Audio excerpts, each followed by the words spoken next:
و احترامات محضر همه شما علم پرورهای پرتلاش. حسنا سادات هستم، یک تن از دانش آموزان صنف آنلاین زبان انگلیسی نهاد قدرت فردا.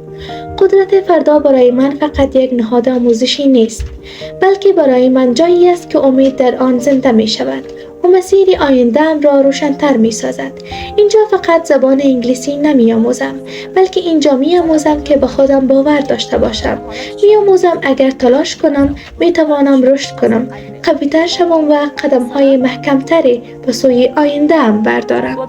در دنیای امروزی که آموزش کلید پیشرفت و توانمندی است، دختران افغان نیز شایسته بهترین فرصت‌های یادگیری هستند و نهاد قدرت فردا با فراهم کردن زمینه‌های مختلف رشد و یادگیری تلاش می‌کند که این فرصت‌ها را برای دختران افغان ممکن بسازد.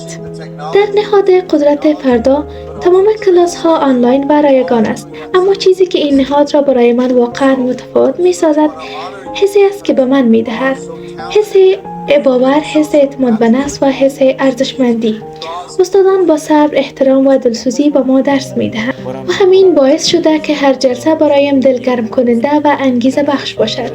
من از ته دل خوشحالم که دانش آموز در نهاد قدرت فردا هستم، چون اینجا به من یاد داده شد که محدودیت‌ها پایان راه نیستند، بلکه می‌تواند شروع یک تلاش تازه باشد. از صمیم قلب از استادان و مسئولان نهاد قدرت فردا سپاسگزاری می‌کنم که با تعهد و احساس مسئولیت برای آموزش و توانمندسازی دختران افغان تلاش می‌کند. امیدوار هستم قدرت فردا همیشه ادامه داشته باشد و برای دختران افغان بیشتر امید، مسیر و فرصت بسازد.